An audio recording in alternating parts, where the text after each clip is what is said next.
Baik, bismillahirrahmanirrahim. Assalamualaikum warahmatullahi wabarakatuh. Pada pertemuan kali ini kita akan membahas pencelupan kapas dengan zat warna reaktif dingin dan juga pencelupan sutra dengan zat warna reaktif dingin. Ya, pertama untuk yang kapas,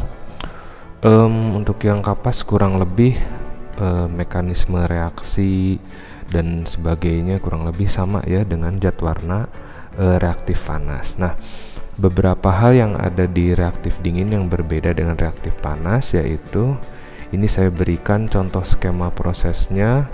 Untuk proses exhaust kita bisa lihat bahwa untuk proses exhaust suhu pencelupannya stabil tetap di suhu kamar atau kita set di 30 derajat Celcius. Nah, jadi keunggulannya zat warna reaktif dingin ini sesuai dengan namanya, zat warna reaktif dingin, maka dia bisa dicelup dalam keadaan dingin atau suhu kamar.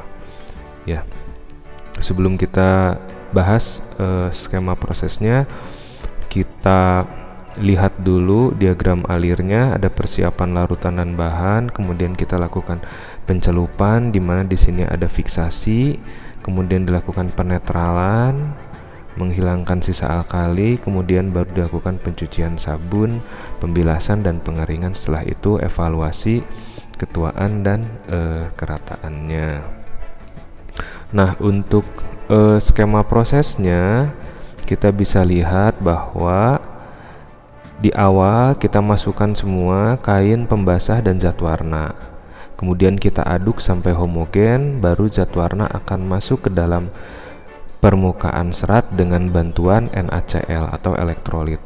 NaCl-nya kita tambahkan secara bertahap agar warnanya tidak belang. Jadi warnanya lebih merata, ditambahkan secara bertahap. Dari menit ke-10 kita tahan 30 menit, ini sudah suhu optimum, sampai menit ke-55.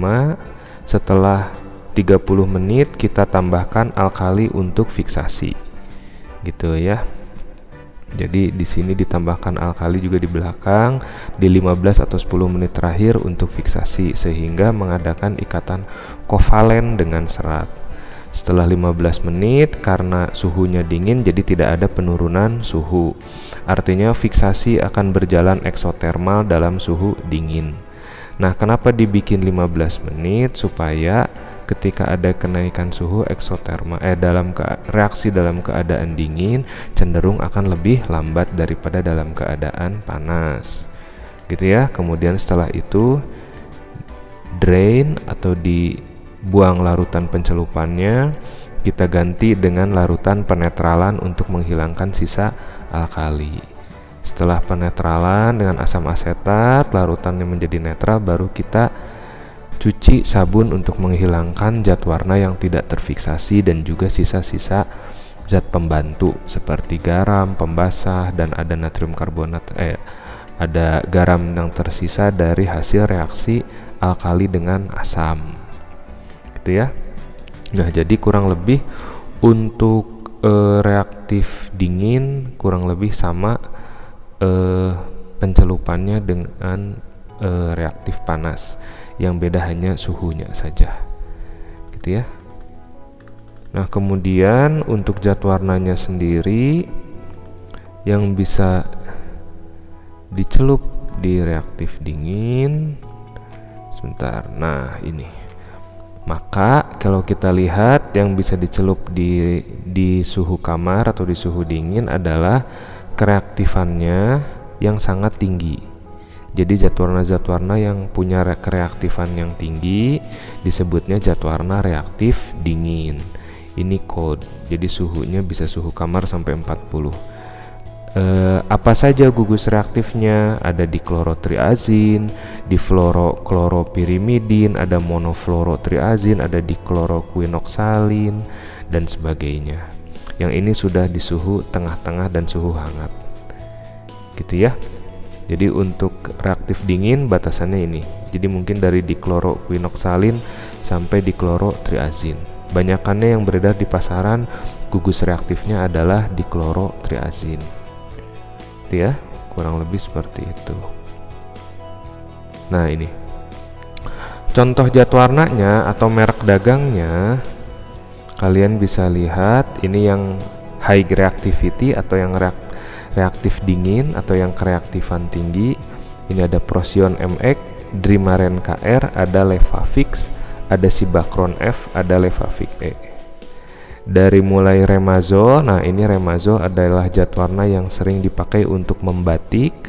Ini masuk golongan reaktif panas, vinyl sulfon, tapi bisa dicelup dingin dengan metode pembacaman atau metode didiamkan di dalam suhu kamar selama 12 sampai 24 jam. Gitu ya. Ini Remazol biasanya untuk batik. Nanti kalian bisa searching kalau di toko-toko online ditulisnya kalau nggak Remazol, Remasol gitu.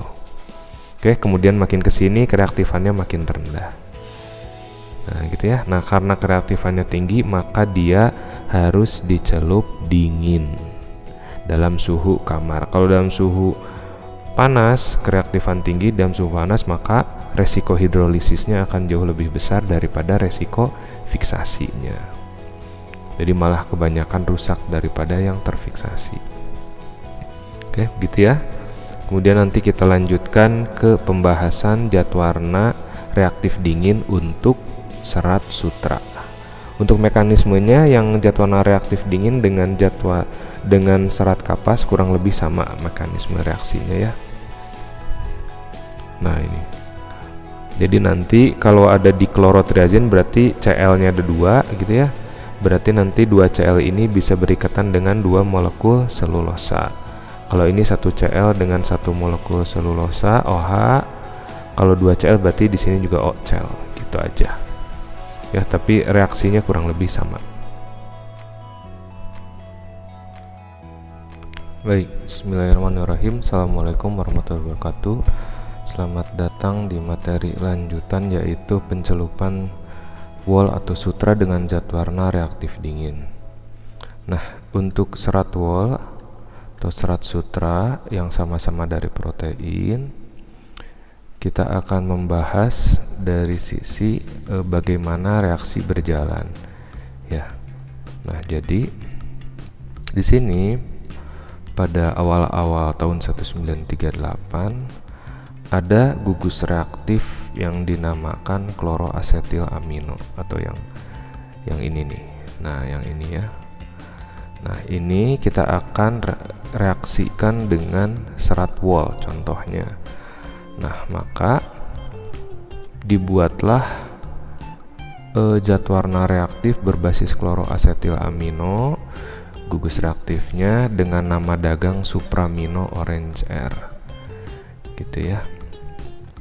Nah, ini Lewis ini meneliti dan menjelaskan atau memaparkan bahwa pada saat direaksikan nanti akan ada dyeing uptake gitu ya, dyeing uptake dibandingkan dengan pH atau derajat keasaman gitu ya. Nah, di sini ada reaksi kovalen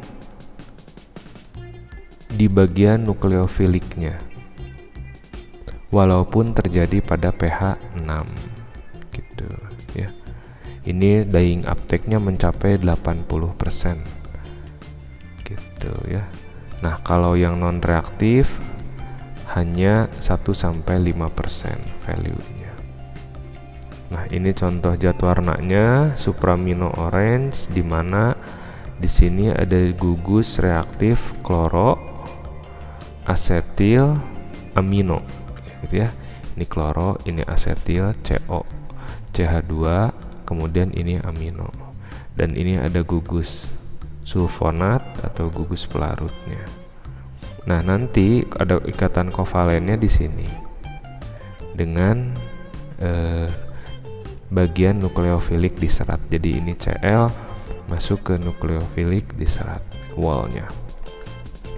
Nah, dyeing uptake-nya ini bisa kita lihat ternyata dengan pH asam dia dyeing uptake-nya jauh lebih tinggi daripada di pH alkali. Nah, jadi pencelupan wol ini untuk yang kloroasetilamino ini berlangsung pada pH asam bagusnya. Di pH alkali justru dia tidak mencelup atau tidak reaktif gitu ya. Nah, jadi seperti itu kurang lebih. Kemudian kita akan melihat untuk yang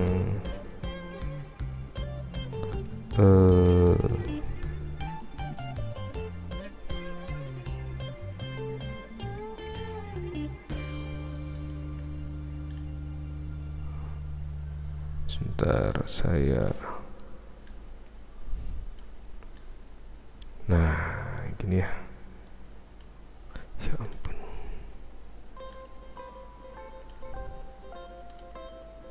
Nah, gini ya. Oke.